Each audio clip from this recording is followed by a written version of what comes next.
يا حامل القرآن قد خصك الرحمن بالفضل والتيجان والروح والريحان يا حامل. السلام علیکم ورحمۃ اللہ وبرکاتہ. الحمد للہ وکفی وسلام علی عباده الذین اصطفى. اللہم صل علی محمد وعلی آل محمد کما صلیت علی ابراہیم وعلی آل ابراہیم انک حمید مجید. اللہم بارک علی محمد وعلی آل محمد کما بارکت علی ابراہیم وعلی آل ابراہیم انک حمید مجید. رب اشرح لی صدری ویسر لی امری واحلل عقدۃ من لسانی یفقهوا قولی. اللہم انفعنا بما علمتنا وعلمنا ما ينفعنا وزدنا علما. اما بعد. معزز ناظرین،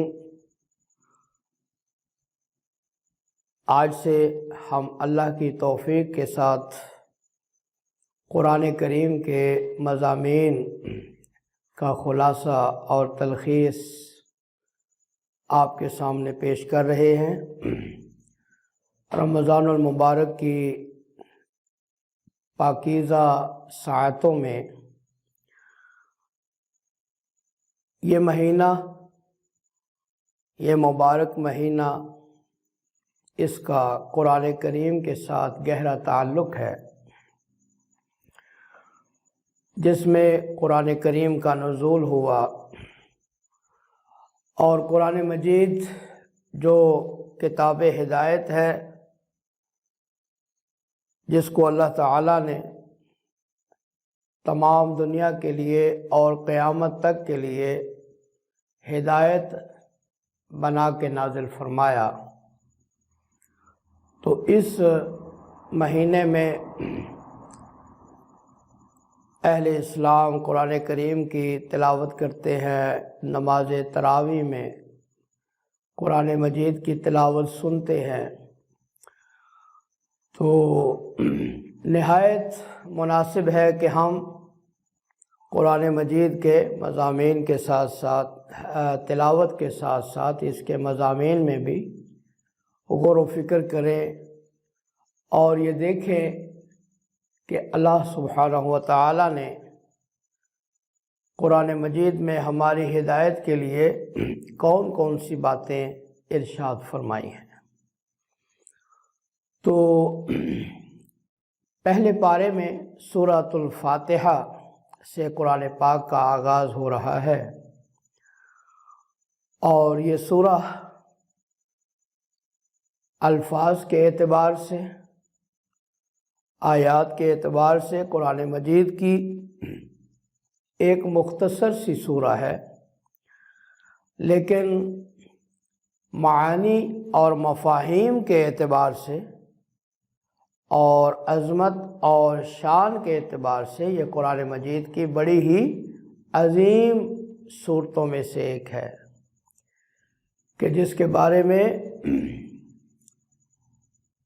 احادیث مبارکہ میں آتا ہے کہ اس جیسی سورہ نہ تو تورات میں اتاری گئی، نہ انجیل میں اتاری گئی، اور نہ ہی قرآن کریم میں اس جیسی عظیم سورہ ہے. اس سورہ کے بارے میں سورہ الحجر میں اللہ سبحانہ و تعالیٰ نے فرمایا وَلَقَدْ آتَيْنَاكَ سَبْعًا مِّنَ الْمَثَانِي وَالْقُرْآنِ الْعَظِيمِ. اے محمد صلی اللہ علیہ وآلہ وسلم، ہم نے آپ کو 7 عطا فرمائی جو کہ بار بار دہرائی جاتی ہے، بار بار پڑھی جاتی ہے. اور جمہور مفسرین اس کی تفسیر میں یہی بیان فرماتے ہیں کہ ان 7 سے مراد سورۃ الفاتحہ ہے، جس میں 7 آیات ہے. تو یہ سورہ اس کی اہمیت کے پیش نظر اس کو ہمارے دین کے اندر یہ اہمیت حاصل ہے کہ تمام مسلمان اس کو اپنی ہر نماز کی ہر رکعت کے اندر دہراتے ہیں، کیونکہ رسول اللہ صلی اللہ علیہ وآلہ وسلم کا ارشاد ہے لا صلاۃ لمن لم یقرأ بفاتحۃ الکتاب، کہ اس شخص کی کوئی نماز نہیں کہ جس نے سورۃ الفاتحہ نہیں پڑھی۔ تو اس کی وجہ یہ ہے کہ اس کے جو مضامین ہیں وہ ہر مسلمان کے ذہن میں بار بار تازہ ہوتے رہے، اور اس کے اندر جو عہد ہے ہر مسلمان اس کو بار بار دہراتا رہے، اور اس میں جو عظیم دعا ہے وہ بار بار اللہ تعالیٰ کے سامنے پیش کرتا رہے، تاکہ اس کی زندگی کا ہر لمحہ اور اس کی زندگی کا ہر گوشہ ہدایت کے نور سے منور ہو، اور اللہ تعالیٰ کی توفیق اور اللہ تعالیٰ کی مدد اس کے شامل حال رہے۔ اس سورہ مبارکہ میں ابتدا کے اندر بندے کو اللہ تعالیٰ کی حمد کی تعلیم دی جا رہی ہے کہ بندہ اللہ کے سامنے اللہ کی حمد و ثنا کرتا ہے، اس کی تعریف کرتا ہے، اس کی صفتیں بیان کرتا ہے۔ الحمدللہ رب العالمین، تمام تعریفیں اللہ کے لیے ہیں جو جہانوں کا پالنے والا ہے۔ الرحمن الرحیم، جو بڑا ہی مہربان ہے، نہایت رحم والا ہے، ہر ایک چیز کی پرورش کرنے والا، ہر ایک چیز کی ہر ضرورت کو پورے کر رب، ربوبیت۔ دیکھیں ہر انسان کے لیے سب سے پہلا جو مسئلہ ہوتا ہے وہ اس کے پیٹ کا ہوتا ہے، روزی کا مسئلہ ہوتا ہے، میں کھاؤں گا کہاں سے۔ اور اکثر لوگ اپنے پیٹ کو بھرنے کے لیے جو محنت جدوجہد کرتے ہیں وہ ان کو قرآن سے دور کر کے رکھتی ہے، اور اپنے پیٹ کو بھرنے کے لیے قرآن سے منہ موڑے رہتے ہیں، اور جب بھی انہیں قرآن پڑھنے کا کہا جائے وہ کہتے ہیں جی ہمیں وقت نہیں ملتا۔ تو اللہ تعالیٰ نے قرآن کریم کے آغاز میں شروع میں ہی یہ مسئلہ بتا دیا کہ اے بندے الحمدللہ رب العالمین، میں صرف تیرا ہی نہیں بلکہ پورے جہانوں کا پالنے والا ہوں۔ یہ جو روزی کا مسئلہ ہے، یہ جو رزق کا مسئلہ ہے، یہ میرے ہاتھ میں ہے، روزی دینے والا میں ہوں۔ یعنی اللہ تعالیٰ کے قرآن سے دور رہ کر، اللہ کے قرآن سے منہ موڑ کر، اور اللہ کے قرآن کو پس پش ڈال کر تو سمجھتا ہے کہ تو جو ہے دنیا کے اندر بہت کچھ کما لے گا، روزی کما لے گا، حالانکہ روزی دینے والا تو وہی ہے جس کی کتاب سے تو منہ موڑے ہوئے ہیں۔ تو پہلے شروع میں ہی اللہ تعالیٰ نے اس مسئلے کو حل کر دیا کہ روزی کی کوشش انسان کرے، محنت کرے، مزدوری کرے، کام کرے، لیکن اللہ تعالیٰ کے قرآن سے دور نہ ہو، قرآن کریم کے ساتھ محبت، قرآن کریم کے ساتھ تعلق، اپنے رب کے ساتھ اس کی وابستگی اور رشتہ یہ مضبوط ہونا چاہیے۔ تمام تعریفیں اس اللہ کے لیے ہیں جو تمام جہانوں کا پالنے والا ہے۔ الرحمن، اس کی رحمت ٹھاٹھے مارتے ہوئے سمندر کی طرح ہے، اور اس کی رحمت کا ایک پہلو یہ ہے، ایک انداز یہ ہے کہ وہ اپنی نعمتیں اپنے دشمنوں پر بھی بند نہیں کرتا۔ اور الرحیم، اس کی ایک رحمت وہ ہے جو اہل ایمان کے لیے خاص ہے، جس کے اندر دوام ہے، استقلال ہے۔ اور الرحمن الرحیم کے اندر ہمیں یہ بھی سبق دیا جا رہا ہے کہ دنیا کے اندر جو اللہ تعالیٰ کی نعمتیں ہیں، آسائشیں ہیں، وہ سب کے لیے ہے، لیکن آخرت کے اندر جو اللہ تعالیٰ کی رحمت ہے وہ صرف اہل ایمان کے لیے خاص ہوگی۔ اور یہاں سے یہ بھی پتہ چلتا ہے کہ دنیا کے اندر جتنی نعمتیں ہیں، دنیا کے اندر جتنی آسائشیں ہیں، ان کی کوئی قدر و قیمت نہیں۔ اگر ان کی اللہ کے ہاں کوئی قدر و قیمت ہوتی، جیسا کہ حدیث پاک میں آتا ہے کہ اگر دنیا اللہ کے ہاں ایک مچھر کے پر کے برابر بھی حیثیت رکھتی ہوتی تو اللہ تعالیٰ کسی کافر کو ایک گھونٹ پانی کا عطا نہ کرتے۔ پھر اللہ کی تعریف کرتا ہے بندہ، مالک یوم الدین، اللہ بدلے کے دن کا مالک ہے، جزا اور سزا کے دن کا مالک ہے۔ یعنی اللہ تعالیٰ کی ملکیت اور اللہ کی بادشاہی یہ صرف دنیا تک محدود نہیں، بلکہ آخرت میں بھی اللہ ہی بادشاہ ہوگا، مالک ہوگا۔ اور دوسرا یہاں پر یہ بھی بتایا جا رہا ہے کہ ایک قیامت کا دن بھی ہے جہاں پر جزا اور سزا ہوگی۔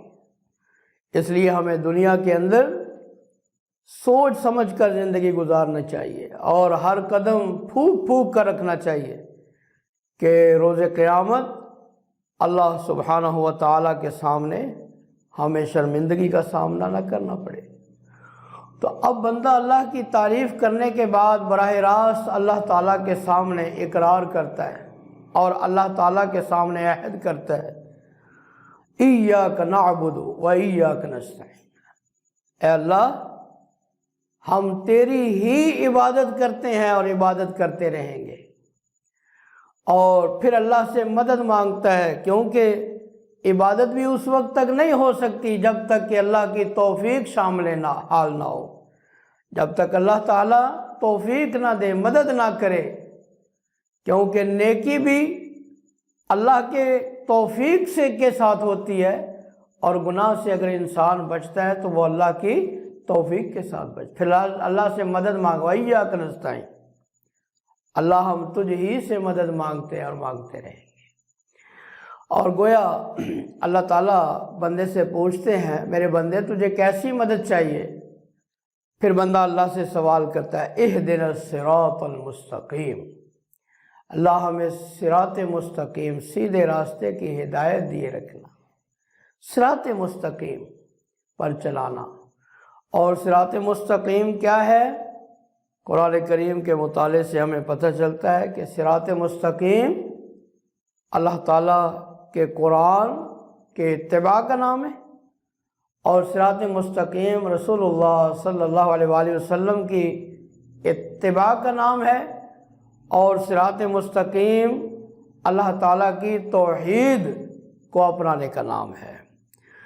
تو صراط مستقیم کی ہدایت مانگتا ہے بندہ۔ اور میں سمجھتا ہوں کہ جتنی بھی دعائیں انسان اللہ تعالیٰ سے کرتا ہے پوری زندگی میں، بندہ اللہ سے رزق مانگتا ہے، اللہ تعالیٰ سے گھر مانگتا ہے، سواری مانگتا ہے، اولاد مانگتا ہے، جتنی بھی دعائیں کرتا ہے، انسان کی پوری زندگی میں اگر سب سے زیادہ کوئی قیمتی دعا ہے تو وہ یہ دعا ہے، اہدنا الصراط المستقیم، جو سورہ فاتحہ میں ہمیں سکھائی گئی ہے۔ کیوں؟ کہ انسان کے پاس پوری دنیا کے خزانے ہو، اس کا مالک بن جائے، اور اس کے پاس صراط مستقیم کی ہدایت نہ ہو، تو ایسا انسان دنیا کا سب سے زیادہ فقیر ترین انسان ہے۔ اور ایک انسان فاقہ کش ہو اور کپڑے اس کے پاس نئے نہ ہو، رہنے کے لیے اس کے پاس چھت نہ ہو، لیکن اس کے پاس صراط مستقیم کی ہدایت والی دولت ہو، تو وہ دنیا کا امیر ترین انسان ہے۔ تو اس لیے اس دعا کی اہمیت کو بھی ہم سمجھیں. یہ دعا بار بار ہم دہراتے ہیں اللہ تعالیٰ کے سامنے. اور پھر آگے اس کی وضاحت ہے صراط الذین انعمت علیہم. یہ صراط مستقیم جس کا میں سوال کر رہا ہوں، ایک یہ صرف ایسا راستہ نہیں کہ جو صرف میرے لیے خاص ہو، بلکہ یہ ان لوگوں کا راستہ ہے جس پر تو نے انعام کیا. اور سورہ النساء میں انعام یافتہ لوگوں کی وضاحت ہے کہ وہ نبیین ہیں، صدیقین ہیں، شہداء ہیں، صالحین ہیں. یعنی نبیوں والا انعام یافتہ لوگوں والا راستہ، اس پر مجھے چلائے رکھنا. اور اس کے برعکس غیر المغضوب علیہم ولا الضالین، وہ لوگ کہ جن کے اوپر غضب نازل ہوا ان کا راستہ صراط مستقیم نہیں ہے. جو گمراہ ہونے والے ہیں ان کا راستہ صراط مستقیم نہیں ہے، اس سے مجھے دور رکھنا. تو مغضوب علیہم سے مراد جن پر غضب نازل ہوا، مفسرین اس سے مراد یہود لیتے ہیں، اور ضالین سے مراد نصارہ لیتے ہیں. اور دو ہی طرح کے لوگ ماضی کے اندر گمراہ ہوئے. ایک وہ ہوئے کہ جن کے پاس علم آ گیا، علم ہونے کے باوجود انہوں نے گمراہی کا راستہ اختیار کیا، ان پر اللہ کا غضب نازل ہوا، وہ یہود تھے. اور ایک وہ تھے کہ جو علم کے گم ہونے کی وجہ سے، علم سے دور ہونے کی وجہ سے گمراہ ہوئے، وہ نصارہ تھے. تو اس امت کے اندر بھی قیامت تک یہ دو ہی روشیں گمراہی کی ہو سکتی ہے کہ ایک وہ لوگ ہیں کہ جو علم ہونے کے باوجود ہدایت سے محروم ہیں، گمراہی کے راستے پر چل رہے ہیں، اور ایک وہ ہے جو علم سے دور ہونے کی وجہ سے گمراہی کے راستے پر چل رہے ہیں. تو یہ سورۃ الفاتحہ کے مضامین کا خلاصہ تھا.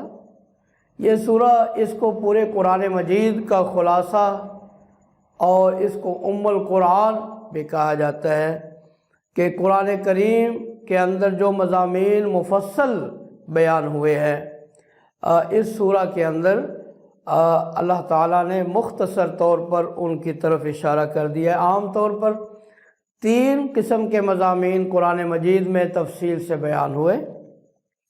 اللہ تعالیٰ کی توحید کا بیان قرآن میں تفصیل سے ہمیں ملتا ہے، اس کے دلائل ملتے ہیں. اس سورہ میں اللہ تعالیٰ نے اپنی توحید، اپنی صفات بیان فرمائی.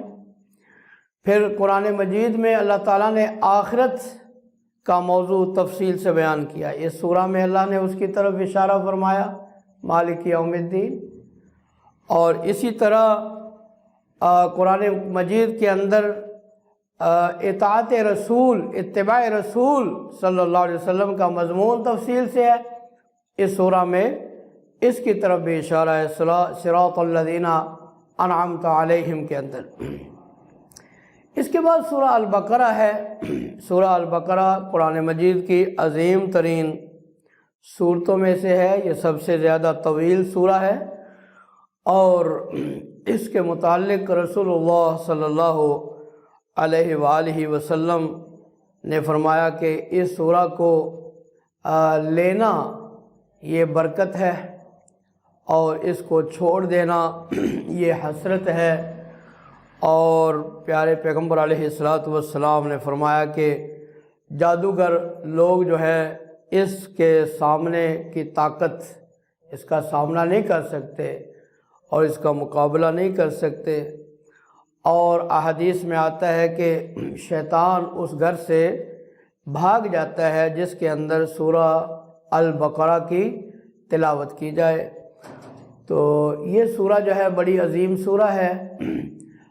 حروف مقطعات سے اس کا آغاز ہو رہا ہے. یہ حروف مختلف صورتوں کے آغاز میں آتے ہیں، اور ان کے بارے میں جو صحیح موقف یہ ہے، ان کا معنی اور مفہوم اللہ تعالیٰ ہی جانتے ہیں. اس میں حکمت کیا ہے، اس میں بہت ساری باتیں مفسرین نے بیان کی ہیں، جس میں سب سے زیادہ معروف بات یہ ہے کہ یہ قرآن کریم کے مخالفین کے لیے تحدی ہے، چیلنج ہے کہ قرآن کریم جیسا قرآن تم بنا کر لاؤ، یہ بھی انہی حروف سے بنا ہے جو حروف تم اپنی زبان میں استعمال کرتے ہو، اس لیے کہ اکثر مقامات پر جہاں ان حروف مقطعات کا ذکر ہے اس کے بعد قرآن مجید کی حقانیت اور قرآن مجید جو ہے اس کی شان کا ذکر کیا گیا ہے۔ سورہ البقرہ کے آغاز میں اللہ تعالیٰ نے فرمایا ذالک الکتاب لا ریب فیہ، یہ وہ کتاب ہے جس میں کوئی شک نہیں۔ دنیا کے اندر آپ جو بھی کتاب پڑھیں گے اس کا مصنف شروع میں یہ لکھے گا کہ یہ میں نے کوشش کی ہے لیکن میں اس کتاب کو غلطی سے پاک نہیں سمجھتا، مجھ سے غلطی ہو سکتی ہے اور جو میری غلطی ہو اس سے مجھے آگاہ کریں۔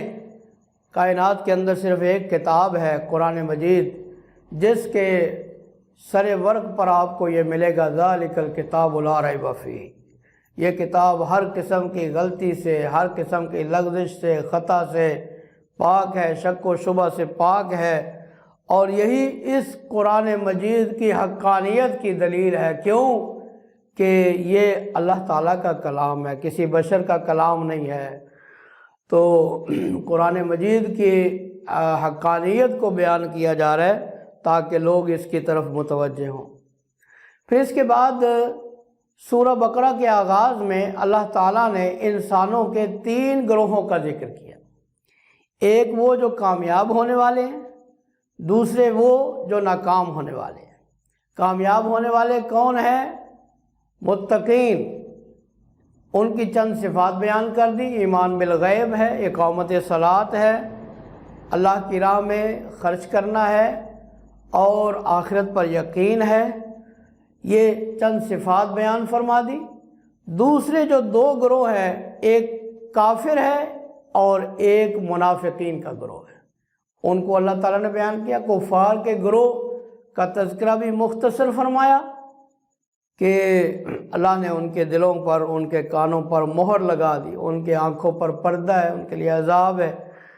اور منافقین کا تذکرہ اللہ نے تفصیل کے ساتھ کیا، ان کی صفتیں بیان کی، کون کون سی صفات ان میں پائی جاتی ہیں کہ وہ اپنے گمان کے مطابق اللہ اور ایمان والوں کو دھوکہ دے رہے ہیں، ان کے دلوں میں بیماری ہے، اصلاح کے نام پر زمین میں فساد کرنے والے ہیں، اور رسول اللہ صلی اللہ علیہ وسلم کے صحابہ کو نعوذ باللہ احمق اور بے وقوف کہنے والے ہیں، اور جو ہے ایمان والوں سے ملتے ہیں ان کے ساتھ ہمدردی کا اظہار کرتے ہیں، اور کفار سے مل کر ان کے ساتھ ہمدردی کا اظہار کرتے ہیں۔ منافقین کا تفصیل سے ذکر کیا، اس سے پتہ چلتا ہے کہ منافقین کا کردار یہ کتنا گھنونا کردار ہے، اور تاریخ پر اگر نظر ڈالی جائے تو ہر دور کے اندر اتنا کفار نے مسلمانوں کو نقصان نہیں پہنچایا جتنا کہ منافقین نے نقصان پہنچایا۔ تو اس کے بعد اللہ تعالیٰ نے یا ایھا الناس کہہ کے تمام لوگوں کو قرآن پاک کی بنیادی دعوت دی۔ دعوت کیا ہے؟